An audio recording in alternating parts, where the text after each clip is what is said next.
দিলেন, মুহূর্তের ভিতরে ঠান্ডা জবাই হয়ে গেছে। জিবরিল পাশে বসা, যা ইসমাঈল পাশে বসে বলে আল্লাহু আকবার ওয়ালিল্লাহিল হামদ। আল্লাহ বলো, আল্লাহর জন্য প্রশংসা। দুইবার আমাকে জবাই করতে চেষ্টা করা হয়েছে, আমি জবাই হই নাই। এই ছুরির নিচ থেকে আল্লাহ আমাকে বাঁচায় দিয়েছেন।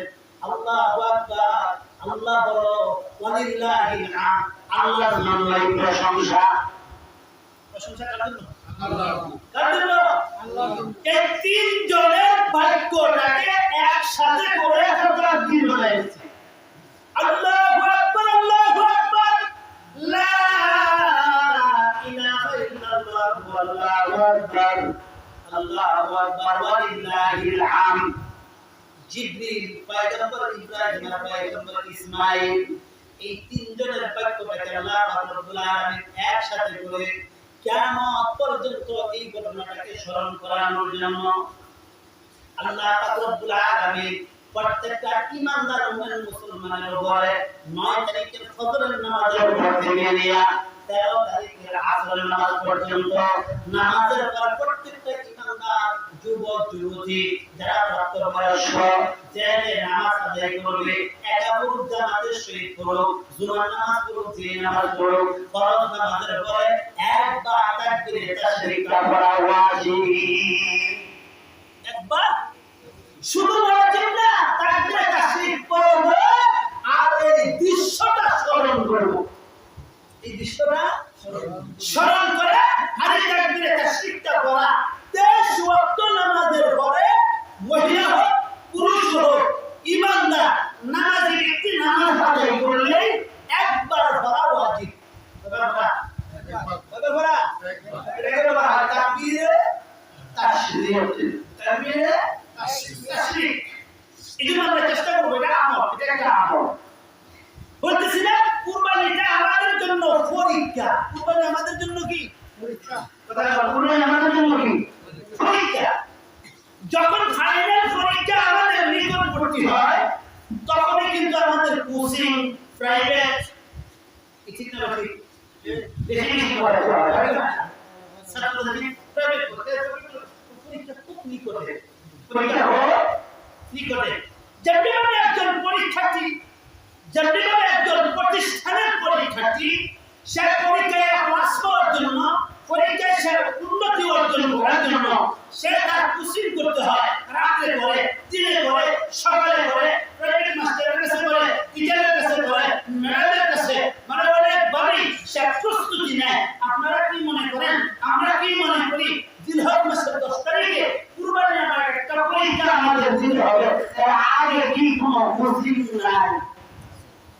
কোচিং নাই? আছে, আছে না নাই? আছে। দিনে না রাত্রে, দিনেও রাত্রেও সকালেও দুপুরেও সর্ব অবস্থায় কোচিং আছে না নাই? আছে।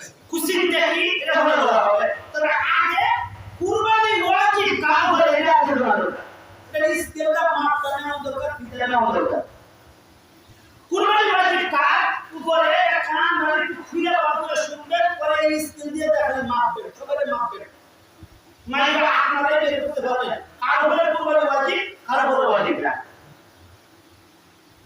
খুব খেয়াল করে শুনেন, নিত্য প্রয়োজনীয় সম্পদ ছাড়া, কি ছাড়া? নিত্য প্রয়োজনীয় সম্পদ ছাড়া অতিরিক্ত কোন ব্যক্তির কাছে যদি হ্যান্ড ক্যাশ ৭৩,৪০০ টাকা থাকে, বর্তমান রুপার দাম ১৪০০ টাকা করে হিসেবে ধরা হলে ৫২ বড়ি রুপার দাম ৭৩,৪০০ টাকা। কত? ৭৩,৪০০ টাকা। এই পরিমাণ সম্পদ অতিরিক্ত হ্যান্ড ক্যাশ যদি কারো কাছে থাকে, এই ব্যক্তির উপরে একটা কুরবানি করা ওয়াজিব। একটা কুরবানি করা ওয়াজিব। মাহমুদের ক্ষেত্রে, অনেক সময় মাহমুদের ক্ষেত্রে মনে করেন কোন মা বা কোন বোনের আদাবরি স্বর্ণ আছে, আদাবরি কি আছে? শুধু আদাবরি স্বর্ণ আছে, শুধু স্বর্ণ যদি থাকে তখন এটা কুরবানি হওয়ার জন্য 7.5 তোলা স্বর্ণ হইল, 7.5 ভরি। এখন একজন মা বা বোনের মাত্র স্বর্ণ আছে আধা ভরি, কত আছে? শুধু স্বর্ণ আধা ভরি, তো স্বর্ণের নেশা হলো না। এখন কি করবে?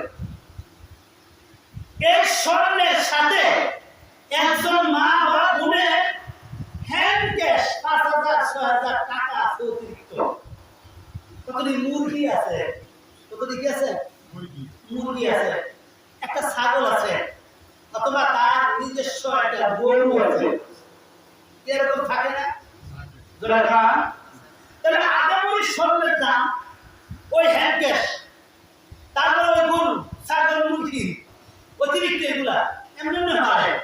এইগুলা যদি মোটামুটি হিসাব করা হয়, হিসাব করলে মূল্য ধরলে যদি 73,400 টাকা সমপরিমাণ হয়, এই মা এই গুণের উপরে কুরবানি দেওয়া ওয়াজিব।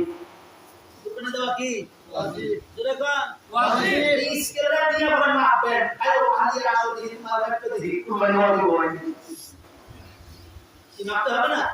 যেহেতু জমিন মাপবেন ফিতা দিয়ে, আপনি ফিতা দিয়ে দিলাম, এই স্কেল দিয়ে মাপ দিবেন।